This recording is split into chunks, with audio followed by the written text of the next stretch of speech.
is the new 2021 Audi RS6 Avant.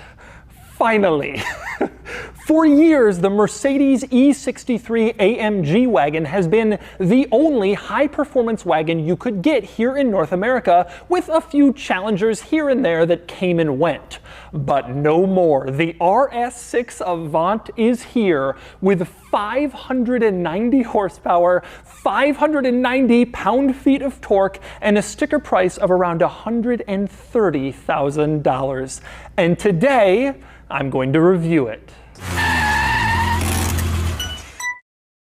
Before I get started, be sure to check out Cars and Bids, which is my new online enthusiast car auction website for modern enthusiast cars. If you're looking to sell something cool from the 1980s and up, Cars and Bids is the place to do it. And if you're looking to buy a cool modern enthusiast car, you will find the best variety and daily auctions on Cars and Bids. Check it out at carsandbids.com.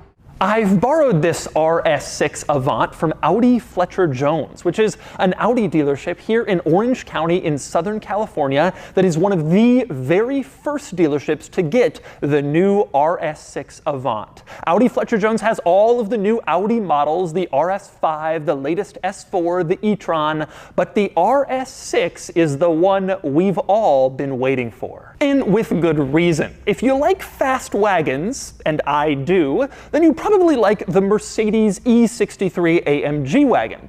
I've owned two of those. You probably also like the Cadillac CTS V wagon.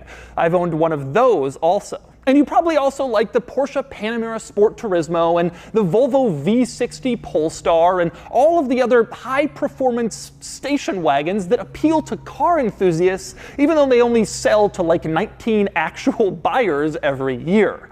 But even though Audi has sold the RS6 Avant in many other markets across the world, they have never brought it to North America.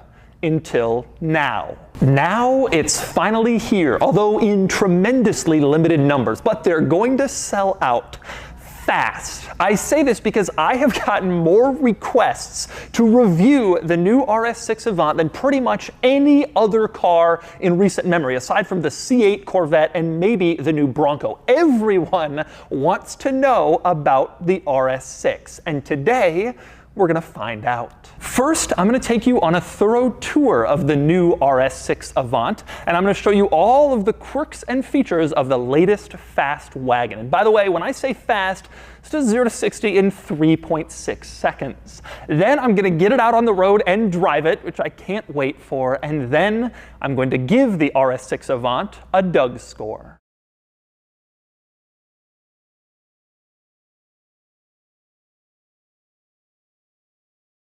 All right, I'm going to start the quirks and features of the RS6 Avant. I can't believe I'm saying that. I'm going to start up front. When you unlock the car, take a look at what the headlights do. They have this cool little headlight dance that acknowledges your presence. A lot of automakers are doing cool things with their headlights when you lock or unlock the cars, and the RS6 Avant is one of those cool headlight cars. And speaking of the headlights, when you have the car on and you put on the turn signal, take a look at how that looks. Again, very cool, very exciting. They like sweep across the headlights like one of those construction zone signs telling you to merge. I love what Audi has done with lighting on the outside of their cars. They've made exterior lights, a boring safety regulatory item, cool with touches like this. But anyway, beyond the lights, let's just talk exterior, because this car looks so cool. One of the first things you notice when you look at it is the flared fenders. The regular A6 wagon will not look like this, with these wide flared fenders to contain these massive tires and wheels. It almost looks like a regular Audi wagon, but it's been to the gym and it has bulging muscles at the corners where the tires are, and I just love that look. It is so special. And speaking of the tires, let's talk about them for a second. They and the wheels are huge. These are 22-inch wheels, which look big on an SUV, but they especially look big on a wagon. Absolutely massive. The increasing wheel size in cars just continues to roll forward, and the RS6 is a good example of that. Huge wheels. And next up, another notable exterior item on this car is all of the carbon stuff on the outside. This car has the carbon optics package package, which costs over $6,000 extra, but it gets you a lot of cool carbon looking stuff. Like for instance, the mirror caps, you can see they are carbon fiber. Same deal with the rocker panels going down the side of the car. Again, carbon fiber, again, looks cool. Same thing up front in the front bumper area. You can see more carbon fiber up here. Again, part of the carbon optics package and gives it sort of a more sporty performance car look. But my very favorite piece of exterior carbon fiber from this package is in back. This rear diffuser just looks amazing. This thing has no business being on a station wagon. It looks like something you'd see on a supercar, but indeed it is on the RS6 Avant, which is essentially a supercar in wagon form. But despite all of that carbon fiber stuff on the outside of the RS6, probably the most impressive carbon item is the brakes. These are carbon ceramic brakes and they cost an extra $9,000. Pretty impressive. Carbon ceramic brakes won't help you stop faster, but they won't fade anywhere near as quickly as regular steel brakes. So when you're on the racetrack doing lap after lap after lap, you can count on the carbon ceramic brakes to keep you going for longer without having to change brakes or pads or deal with any of that stuff. Of course, you're probably thinking, is anyone actually going to take this station wagon on the racetrack?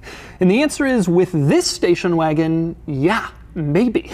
And that's because of this. Probably the best part about the whole car, the powertrain. You have a 4-liter twin turbocharged V8, 590 horsepower, 590 pound-feet of torque. Truly impressive numbers. Audi says they propel this car 0 to 60, 3.5, 3.6 seconds in a family station wagon. I just love it. So this is a serious performance car, as you can tell. And one thing I like under here, the engine is very exposed. You do have a plastic cover over just sort of the center part, but otherwise there's a lot of wires and things going around like you would want to see in your performance car engine, and I think that's kind of neat instead of just putting plastic over the whole thing. One other item worth noting in this engine bay, you can see stamped onto the top right corner of the engine in the center, there's a little triangle and it warns you that this part is hot. Nice to have that little warning there, just in case it wasn't clear to you. And one other notable warning label up here, I mentioned earlier the headlights. What I didn't mention is that they are lasers, not just regular headlights in any respect. These are Class 2 lasers, you can see on this warning label, and don't look directly into the beam because they're lasers and that would not be good. I just love seeing these warning labels. Your car does not have a label telling you not to look in the headlights because it is a laser. But anyway, next I'm moving inside the RS6 Avant, but I'm not gonna climb into the interior first. I wanna start with the cargo area. This is, after all, a station wagon, so this is a big deal. So you open up the tailgate back here, and you see the cargo area, which is surprisingly large, surprisingly deep, surprisingly wide.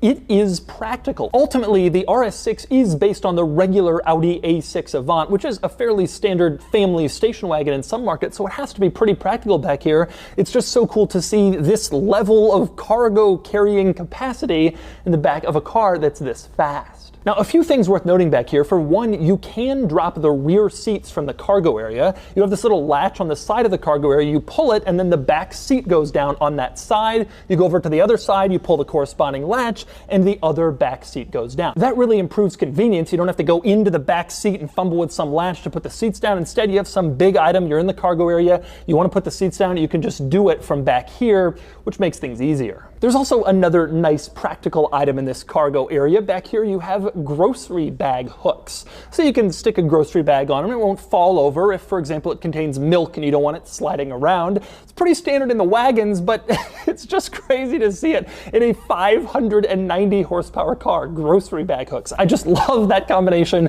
of performance and practicality. Now, one other item worth noting back here, if you go under the floor, you can see there is no spare tire. That's not all that surprising. This car has 22-inch wheels. They are massive. You can't really fit a spare under this cargo floor. This is kind of a casualty of the growing and growing wheel sizes in the car industry, and it's becoming more common. Now, one other reason you might not see a spare tire back here is the exhaust. This car has a big V8 and a big V8 exhaust to match, and the placement of the exhaust in this area might create packaging problems for such a large spare tire that would have to exist in this car, so that could be another reason that they ditched it. But anyway, time to close the tailgate, move on from the cargo area and get inside. It is a power tailgate, of course. Before I climb in, I want to say one thing with the badge back here, RS6. Now, Europeans watching this video are going to be surprised that I am so excited about this car. The RS6 Avant has been available in Europe for years, but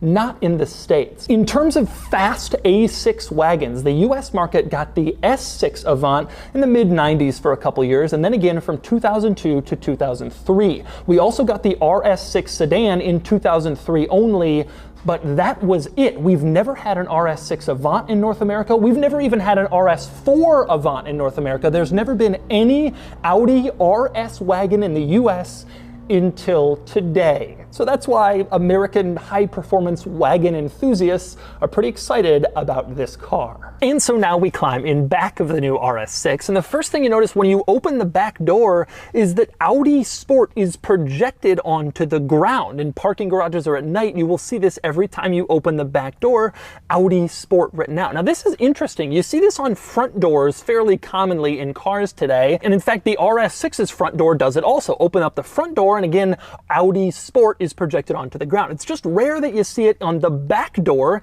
Usually automakers don't put that much effort into the back door since the back seats aren't being used as frequently, but they did here probably because this car's intent is for you to use the back seats, the cargo area. It is not just a performance car, but a performance family car. But anyway, you get inside, and the first thing you notice in here is that there's a lot of space back here. I have good headroom, a few inches between my head and the sunroof. I have good legroom, knee room, a couple of inches. The A6 has grown and grown over the years, and this latest one offers pretty good rear seat room if you want to carry around passengers, not just children, but even adults. But speaking of the seats, I want to go back to lighting for a second. When you get in, there's also a cool lighting feature. Specifically, the seat belts are lit up. How often do you get into the back seat of a car at night and you're trying to fumble around to find the belt buckle? Well, you won't be doing that in the RS6. They are illuminated so you know exactly where your buckle is, so you can easily buckle up as soon as you climb into the back, even if it's dark. But anyway, more to discuss back here, especially in terms of practicality. There's a lot to like in the back of the RS6.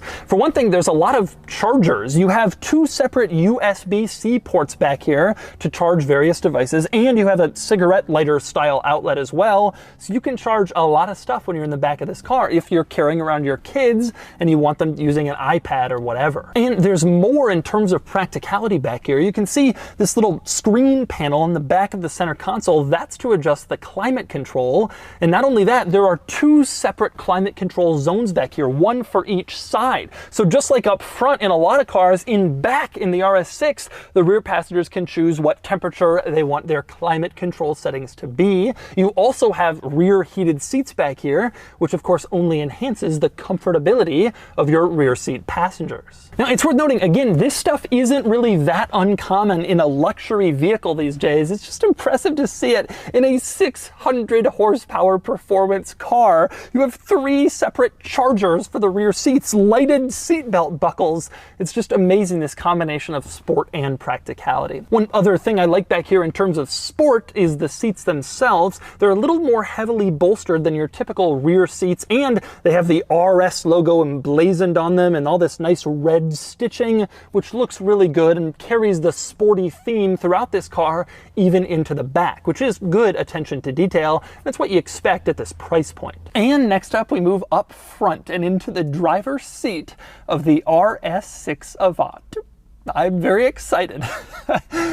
First thing to mention, these seats carry forward that same trim from the back, so you have this same red stitching everywhere. Again, looks very nice. These front seats are even more heavily bolstered than in back, no surprise since they're bucket seats. And you also have RS printed on them, again, sort of pushed into the leather, making there be no question at all about what this vehicle is. Now, interestingly, aside from the seats, there aren't really all that many other items in this interior that remind you of the RS-ness of this car. You have RS on the seats. You also have it on the bottom of the steering wheel, but that's pretty much it. They've decided to go with a rather subtle approach to the RS interior, which sort of fits with the subtle approach to this car's exterior. It just looks like a wagon that's built some muscle until it's ahead of you at a stoplight, and I like the subtlety in here. With that said, there's still a lot to talk about with this interior. One of the major focal points is in the center, where you have two screens, one upper, one lower. This technology is pretty similar to in other Audi models that I've already covered, and I'll get to it in a second,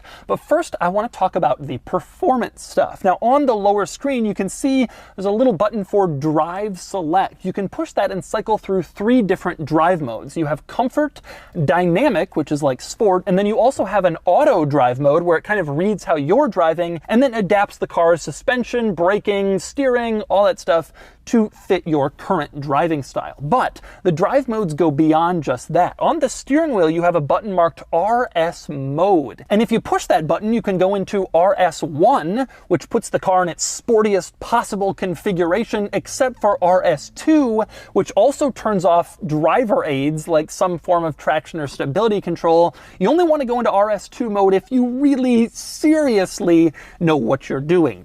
You probably don't. And one other performance-oriented item worth knowing in here, on the upper screen you can go into something called RS Monitor, which has a few different areas. The first one actually tells you the temperature of various different systems within the vehicle, the engine, the tires, various other components, so you know exactly how warm the car is if it's ready to be driven hard. On the next screen you can see your maximum G-forces, and not just side to side, but also forward and backward to see how many G's you were pulling under acceleration or braking. And on the final screen, it will show you your tire pressures, although you have to be moving for it to measure that. But those are your RS Monitor items.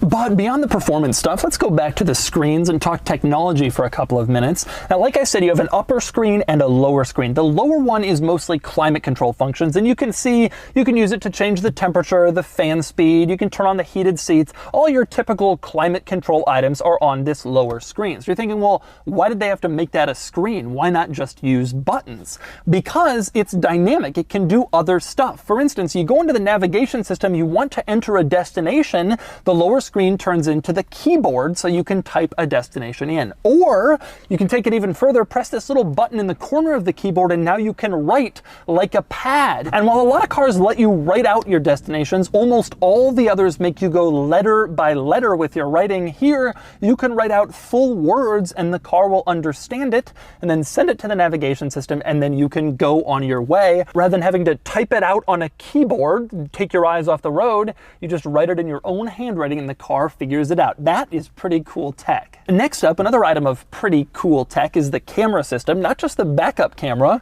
but this 3D camera system, which allows you to see what's all around the car using a camera that looks like it's mounted on the outside of the car.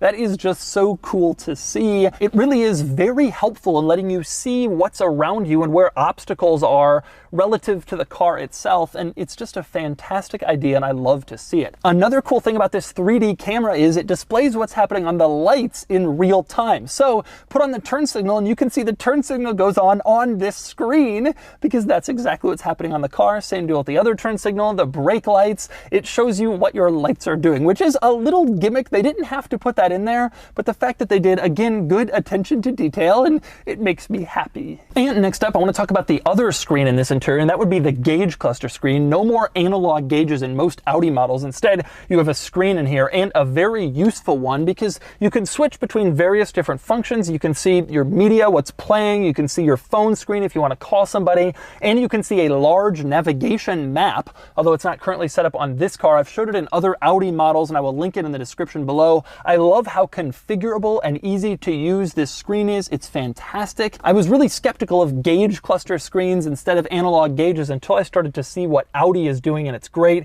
You can have your navigation directions right in front of you, which frees up your other screens for the radio or something else. You don't have to switch so often. It really is a good idea, and it's executed very well in this car. And next up, moving on to some other interesting interior quirks beyond the tech screen stuff, let's talk sunroofs. This car has 2 of them, a front sunroof and a rear sunroof, and you can use these little controls in the ceiling to open or close the sunshades over the sunroofs. You can see the rear sunshade is now opening, and you can also close it. Unfortunately, only the front front sunroof actually opens to the point where you can get air through it. The rear sunroof is fixed in place, but it's nice to have two sunroofs, including one for the rear passengers. And next up, another interior quirk in the vicinity of the sunroof controls. You have your map lights here, and to turn them on, you just tap them, then they're on. Tap them again, and they're off. And then tap, tap, tap, tap. It's fun to play with. I was in a car the other day that had a button to turn on the map lights, and it just seems so antiquated when you can just tap them. There's no need to stick an extra button in an interior and take up space. This is a much better solution. And next up, speaking of lighting in here, this car has one of my very favorite modern Audi lighting touches. Over on the passenger side of the dashboard, it says Quattro, and then has this silver line that extends out. That's all lit up. So at night or in the dark, you have this sort of subtle Quattro badge illuminated in your interior, which is a very cool look. And next up, another nice luxury touch in this car. This is one of those cars that has soft close doors. So you don't have to slam the door in order to close it, just sort of get it near where it would latch, and then the car will grab the door and close it. You can see this happening right here. That makes the whole door closing process both quieter and just less abrasive. And finally, the last thing I want to mention about the interior of this car is it's fantastic. It really is. The materials in here are really, really wonderful. I can only find two real drawbacks. One, this area around the cup holders is kind of a cheap looking plastic. Same deal with the turn signal and windshield wiper stalks coming off the steering column. Again, kind of a cheap looking and feeling plastic, but everything else in this interior looks good, feels good, and is nice. This car has a nicer interior than a Bentley that I was in recently. That video is going to go up next week and you can judge for yourself, but I think the interior of this car is really fantastic, even for this high-end price point. Audi has always done a great job with car interiors, and this is just another example of that. One item I especially want to highlight is the steering wheel itself. It has this sort of dimpled golf ball finish to it. Now, I personally prefer the feel of Alcantara on a steering wheel. I like how it feels in your hands. I like how grippy it is, but Alcantara wears very poorly, and if you have a car for even more than 2 or 3 years, it'll start to look ugly. This golf ball finish is the next best thing, still very grippy, very nice, and very high quality. And you have the same golf ball texture on the shifter. It's nice that they've put this material that feels both upscale and durable on these two big touch points, the steering wheel and the shift lever. I like to see it there. And so those are the quirks and features of the new Audi RS6 Avant. Now it's time to get it out on the road and see how it drives. All right, driving the RS6 Avant. This is very exciting. Really one of the very first people in North America to get to drive this car. Only a few of these have showed up. Audi Fletcher Jones has this one. It's pretty impressive. And just accelerating immediately, the first thing you can tell is just instant throttle response, really, really quick, and it feels it. And that's a difference compared to the RS5 Sportback, where I felt that there wasn't quite enough instant throttle response with that V6 that those cars have. This thing feels a lot better with its V8. It really feels like you'd expect from a V8. It just goes. Oh, it feels so good. Now, I love the AMG station wagon. It's one of the coolest cars. But there's just something about the RS6 Avant. It's this fast wagons is like Audi's thing, and I'm just thrilled that this car exists and that it's here in the States. Really excellent power delivery, really, really better than S3, RS3, RS5. Those cars, I've always felt the throttle tip-in isn't that great. You push it and there's just not enough instant. That doesn't feel like this in this case. And obviously the steering and handling just feels fantastic. This car is unbelievably quick to change directions. This is also something I loved about the E63, but true here as well. Now, like I've mentioned earlier, the technology in this car is really, really excellent. It's a big step up over the prior A6 model, and obviously the prior RS6, which we didn't get here in the States. But it does, everything in here is really nice. The quality, the materials, everything is great. I mean, this is really a flagship car for Audi. At this sticker price, over $130,000 is huge money. And so everything has to be absolutely fantastic, and it really is in here. Really unbelievable power delivery. It feels incredibly fast, and the steering and handling really is great. It just changes directions incredibly quickly considering the size of this car. This is a mid-size car now, which is kind of getting into the large car world, and it just feels really, really fast and really, really immediate considering its size. Audi did a great job engineering out the size of this car. It's also tremendously smooth. There's no jerkiness. The transmission doesn't do any of that stuff. It is really, really a smooth ride. and it feels great. It's just such a great all-around car because ultimately at the end of the day, it can be a sports car and it can be a practical family car and it's a luxury car with some of the best technology in the industry. There is a reason why fast wagons always are near the very top of the Doug score because they're great daily cars and they're great weekend cars, and this is a great example of that. I just love everything about it. It is just so smooth and so quick to respond, both in terms of steering and acceleration, and yet it's also luxurious and it's just perfect. It's so perfect. I would have a seriously hard time deciding between this and the E63, but the point is they're both the best all-around cars on the market. And to me, the RS6, because it's new, because we've been waiting for it so long, just has this really cool draw that the AMG doesn't have. Overall, it's just a really great car. This is a fantastic vehicle. It drives really well. It's a great all-around car. And no surprise, it is one of my very favorite cars I've driven this year. It has the latest Audi tech, which feels great. And the thing that I was a little worried, is it going to drive like a sports car like the E63 does? Is it really going to feel that performance-y and fast and exciting? And the answer is, yeah, it does. It feels fast when you accelerate. It feels fast when you change directions. It is unbelievably quick and really, really impressive. And so that's the Audi RS6 Avant. This is an amazing car. And so is the new Mercedes E63 AMG Wagon. I love them both.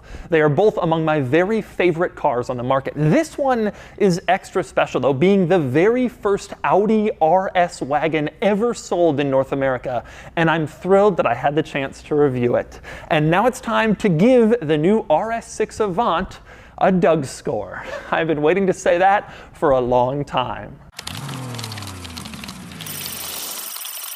Starting with the weekend categories and styling, the RS6 Avant is handsome, gorgeous for a wagon, and it gets a 7 out of 10. Acceleration 0 to 60 is 3.6 seconds, and it gets an 8 out of 10. Handling is excellent, very poised, very confident. Though it's a big car and not quite on sports car level, it gets a 6 out of 10. Fun factor is excellent given the performance and the sheer giggle factor that you're going this fast in a family wagon, and it gets a 7 out of 10. Cool factor is also huge. The E63 wagon is cool, but this is the fast wagon to have, and it gets a 7 out of 10 for a total weekend score of 35 out of 50. Next up are the daily categories and features. The RS6 has basically everything you'd want, no crazy innovations, but some fantastic modern tech, and it gets a 9 out of 10. Comfort is normal for a car like this, excellent and luxurious, and it gets a 7 out of 10. Quality is great. The interior is top-notch and very impressive, with only a few demerits, and it gets an 8 out of 10.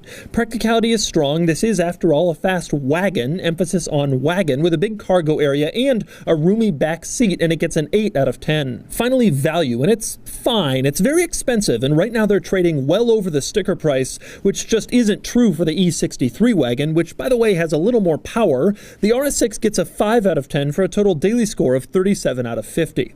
Added up, and the Doug score is 72 out of 100, which places the RS6 here against other relevant cars at the top. Although, if you look closely, you'll see it tied the other cars at the top, the Taycan, the AMG GT sedan, and the E63 wagon. In fact, the RS6 and the E63 have nearly identical Doug scoring, except that the E63 is a little quicker, the RS6 is a little cooler, the RS6 has a slightly better interior quality, and the E63 is a better value with market pricing at the moment. But they're extremely close rivals, and it's so nice to have another fast wagon on the market.